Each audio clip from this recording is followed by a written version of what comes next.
अथनी येथील काँग्रेसचे नेते गजानन मंगसुळी यांनी माझ्याकडे पैशांची मागणी केली होती हे खरं असल्याचा स्फोटक दावा आमदार लक्ष्मण सवदी यांनी केलाय. अथनीमध्ये पत्रकारांशी बोलताना सवदी म्हणाले की मी काँग्रेसमध्ये प्रवेश घेतला त्यावेळी गजानन यांच्या घरी गेलो होतो. तेव्हा त्यांनी मी पक्षासाठी इतका पैसा खर्च केला आहे, मला पैसे द्या अशी मागणी केली होती. ಒಂದು ಚುನಾವಣೆಯಲ್ಲಿ 13 ಅಭ್ಯರ್ಥಿಗಳನ್ನು ನಾವು ನಿಲ್ಲಿಸಿದ್ದೀವಿ. ಒಂದು ಅವಿರೋಧ ಆಯ್ಕೆಯಾಗಿ 12 ಕ್ಷೇತ್ರಕ್ಕೆ ಚುನಾವಣೆ ನಡೆದಂಥ ಸಂದರ್ಭದಲ್ಲಿ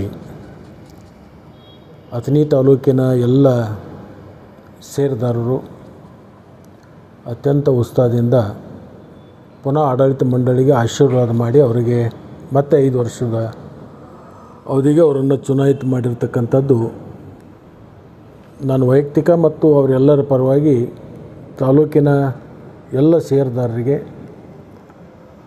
ಮತ್ತು ಈ ಚುನಾವಣೆಯಲ್ಲಿ ಪ್ರತ್ಯಕ್ಷವಾಗಿ ಅಪ್ರತ್ಯಕ್ಷವಾಗಿ ಆಡಳಿತ ಮಂಡಳಿ ಗೆಲುವಿಗೆ ಶ್ರಮಿಸಿರ್ತಕ್ಕಂಥ ಎಲ್ಲ ಗುರು ಹಿರಿಯರಿಗೆ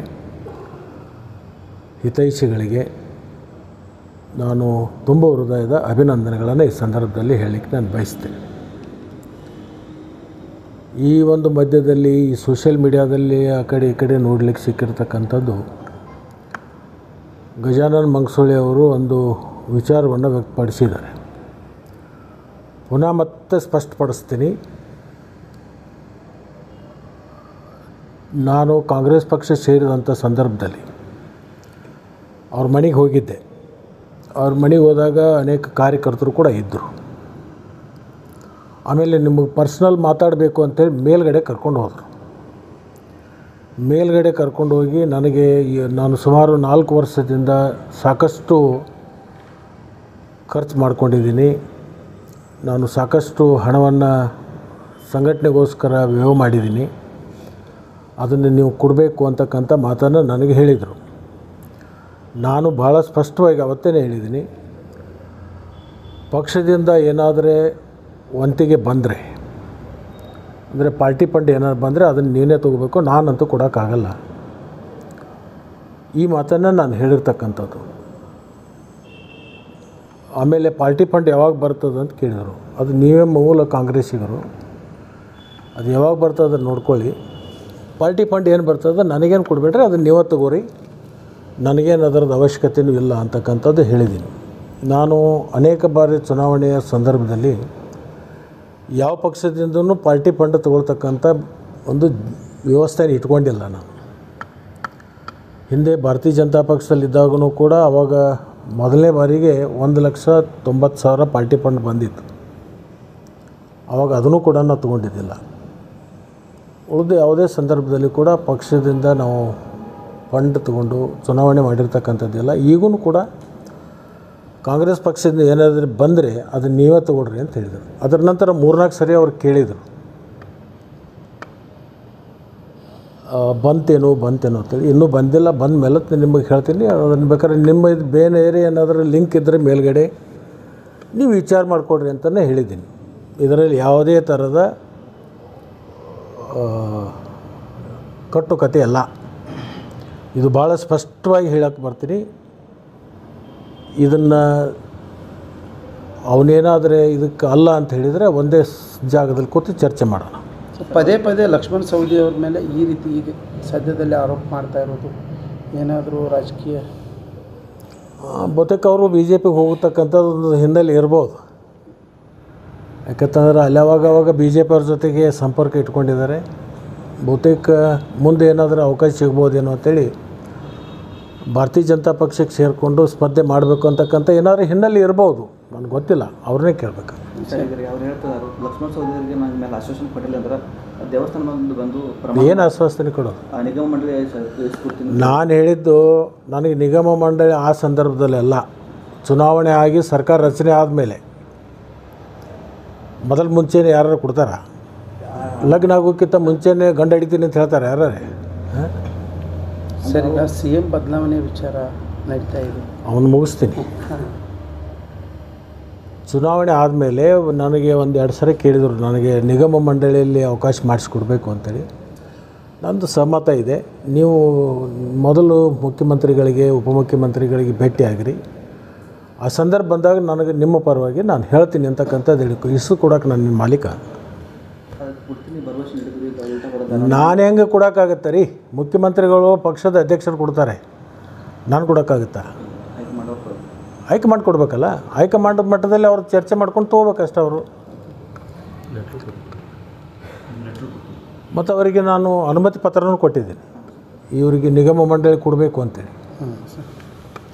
ತೊಗೊಳ್ಳೋದು ಅವ್ರದ್ದು ಜವಾಬ್ದಾರಿ. ಮತ್ತು ಜಿಲ್ಲಾ ಮಂತ್ರಿಗಳದ್ದು ಯಾವ ಜಿಲ್ಲೆದ ಅವ್ರು ಬೇಕಾದವ್ರು ತಮ್ಮ ಶಿಷ್ಯನ ಎಲ್ಲರೂ ಕೆಲವೊಬ್ಬರ ಕಡೆ ಮಾಡಿದಾರಲ್ಲ, ಇವ್ರನ್ನೂ ಮಾಡ್ಬೋದಾಗಿತ್ತು, ಮಾಡಿಲ್ಲ. ನಾನೇನು ಮಾಡೋದು ಸರ್? ಈಗ ಸಿ ಎಮ್ ಅವ್ರು ಹೇಳ್ತಾರೆ ಹೈಕಮಾಂಡ್ ಭೇಟಿ ಬಳಿಕ ಅವ್ರ ನಿರ್ಣಯ ಬಳಿಕ ನಾನು ಬದಲಾವಣೆ ವಿಚಾರ ಮಾಡ್ತೀನಿ, ಇಲ್ಲಾಂದ್ರೆ 5 ವರ್ಷ ಉಳಿತೀನಿ ಅಂತ. ಅಂದರೆ ಸಿ ಎಮ್ ಬದಲಾವಣೆ ವಿಚಾರ ಏನಾದರೂ ನಡೀತಾ ಅಂತ ರಾಜ್ಯದಲ್ಲಿ?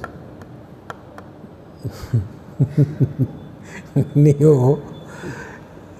ಇದು ಅನೇಕ ಬಾರಿ ನಾನು ಹೇಳಿದ್ದೀನಿ ಮುಖ್ಯಮಂತ್ರಿಗಳಿಗೆ ಮತ್ತು ಪಕ್ಷದ ಅಧ್ಯಕ್ಷರಾಗಿರ್ತಕ್ಕಂಥ ಇವತ್ತಿನ ಉಪಮುಖ್ಯಮಂತ್ರಿಗಳ ಹೈಕಮಾಂಡು ಮಧ್ಯದಲ್ಲಿ ಏನು ತೀರ್ಮಾನ ಆಗೈತೆ ಅನ್ನೋದು ಯಾರಿಗೂ ಗೊತ್ತಿಲ್ಲ. ಅವರೇ ಹೇಳಬೇಕು, 3 ಜನರಲ್ಲಿ ಅವರೇ ಹೇಳಬೇಕು.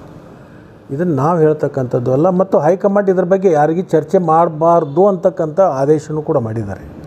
ಇದ್ರ ಬಗ್ಗೆ ನಾವು ಚರ್ಚೆನೂ ಮಾಡಲ್ಲ ಮತ್ತು ಅದರ ನಮಗೆ ಮಾಹಿತಿಯೂ ಇಲ್ಲ. ಸತೀಶ್ ಜಾರಕಿಹೊಳಿ ಅವರು ನಮ್ಮ ಪುತ್ರಿ ಎಲೆಕ್ಷನ್ ನಿಂತಾಗ ಪಕ್ಷದ ವಿರೋಧಿ ಕೆಲಸ ಮಾಡಿದ್ದಾರೆ ಲಕ್ಷ್ಮಣ ಸವದಿ ಅವರು. ಅವ್ರಿಗೆ ಮೇಲ್ದರ್ಜೆಗೆ ಹೋಗಿ ನಾನು ಅಡ್ಡಿಪಡಿಸ್ತೀನಿ, ಹೈಕಮಾಂಡ್ಗೆ ಪತ್ರ ಬರಿತೀನಿ, ಈ ರೀತಿ ಎಲ್ಲ ಹೇಳ್ತಾ ಕೊಡ್ತಾರೆ.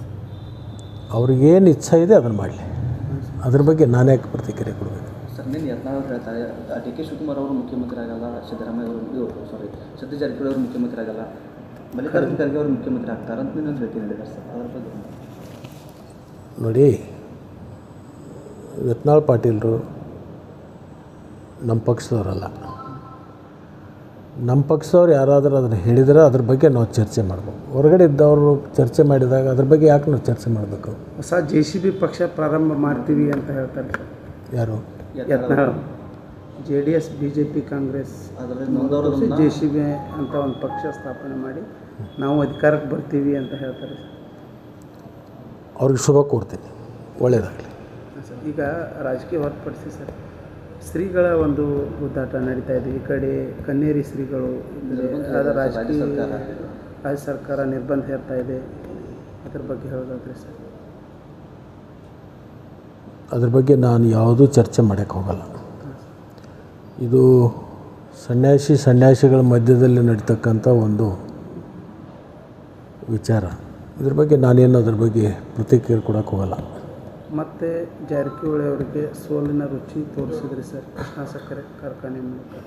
ಕೊನೆ ನಾನು ತೋರಿಸಲಿಲ್ಲ, ಸೋಲಿನ ರುಚಿ ನಾನು ತೋರಿಸಿಲ್ಲ, ನನ್ನ ಕ್ಷೇತ್ರದ ಜನ ತೋರಿಸಿದ್ದಾರೆ. ನನ್ನ ಕ್ಷೇತ್ರದ ಜನರಿಗೆ ಅದ್ರಗೋಸ್ಕರ ನಾನು ಅಭಿನಂದನೆಗಳನ್ನು ಹೇಳಿದ್ದೀನಿ. ಸರ್ ಅಥಣಿಯಲ್ಲಿ ಮೂಲ ಕಾಂಗ್ರೆಸ್ ಮತ್ತು ವಲಸೆ ಕಾಂಗ್ರೆಸ್ ಅಂತೇಳಿ ಒಂದು ಭಾವನೆ ಮೂಡ್ತಾ ಇದೆ ಸರ್. ಏನು ಮೂಲ ಇಲ್ಲ, ವಲಸೆನೂ ಇಲ್ಲ, ತಗೊಳ್ಳಿ, ಎಲ್ಲ ಒಂದೇ ಇದೆ. ಇಲ್ಲ ಒಂದು ಈ ನನಗೆ ಗೊತ್ತಿದೆ, ನೇರವಾಗಿ ನಾನು ಎಲ್ಲ ಜನರ ಜೊತೆಗೆ ಸಂಪರ್ಕದಲ್ಲಿದ್ದೀನಿ, ಮತದಾರರ ಜೊತೆಗೆ ಜೋಡಣೆ ಮಾಡ್ಕೊಂಡಿದ್ದೀನಿ. ಯಾವುದು ಮೂಲ ವರ್ಷ ಯಾವುದಿಲ್ಲ, ಎಲ್ಲ ಒಂದೇ ಇದೆ. ಹಾಲು ಸಕ್ಕರೆ ಕೂಡಿ ಕಲಿಸಿದ ಮೇಲೆ ಅದನ್ನು ಬೇರ್ಪಡಿಸೋಕ್ಕಾಗಲ್ಲ. ಏನು ಬೇರ್ಪಡಿಸೋಕ್ಕಾಗತ್ತಾ? ಬಿಟ್ಬಿಡು. ಸರ್ ಇನ್ನೊಂದು ಸರ್, ಕಾಂಗ್ರೆಸ್ನವರಿಗೆ ಹೇಳ್ತಾ ಇದ್ದಾರೆ ಸರ್, ಯುವಕರಿಗೆ ಆದ್ಯತೆ ಕೊಡ್ತೀವಿ ಅಂತ ಹೇಳ್ತಾ ಇದ್ದಾರೆ ಸರ್. ಸಚಿವ ಸ್ಥಾನ ನೂತನ ಸಂಪುಟ ರಚನೆ ಆದರೆ ಹಳೆ ಕಾಂಗ್ರೆಸ್ಗೆ ಯಾರು ಹೇಳ್ರು? ಸರ್ ಹೈಕಮಾಂಡ್ ಹೇಳಿದೆ ಅಂತ ನಿನ್ನೆ ಯಾರು ಹೇಳ್ರು? ಸಿದ್ದರಾಮಯ್ಯ ಹೇಳಿದ್ರು ಸರ್. ಅವರೇ ಮಾಡೋರಲ್ಲ ಮಂತ್ರಿಮಂಡಲ, ಅವ್ರು ಹೇಳಿದ ಮೇಲೆ ಆಯಿತು. ಅದು ಸರ್ ಹಳೆ ಕಾಂಗ್ರೆಸ್ ಅಂದರೆ ಹಿರಿಯರನ್ನು ಬಿಡ್ತೀವಿ, ಯುವಕರಿಗೆ ಕೊಡ್ತೀವಿ ಅಂತ ಹೇಳಿದ್ರು. ಹ್ಞೂನಪ್ಪ, ಅದರದ್ದು ಪರಮಾಧಿಕಾರ ಇರ್ತಕ್ಕಂಥದ್ದು ಮುಖ್ಯಮಂತ್ರಿಗಳಿಗೆ, ಹೈಕಮಾಂಡಕ್ಕೆ. ಅವ್ರು ಹೇಳಿದ ಮೇಲೆ ಅದ್ರ ಬಗ್ಗೆ ಕಾಮೆಂಟ್ ಮಾಡೋದು ಪ್ರಶ್ನೆ ಬರಲ್ಲಲ್ಲ. ಅವ್ರೇನು ತೀರ್ಮಾನ ತಗೋತಾರೆ ಅದಕ್ಕೆ ನಾವು ಬದ್ಧರಿ.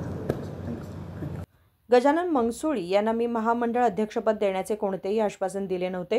सध्या ते भाजपकडे झुकले आहेत आणि जिल्हा भाजप नेत्यांशी संपर्कात आहेत. त्यांना भाजपमध्ये जाण्याची इच्छा असावी म्हणूनच ते माझ्यावर खोटे आरोप करत आहेत, असे लक्ष्मण सवदी म्हणाले. राजशेखर हिरेमठ, KMM मराठी, बेळगाव.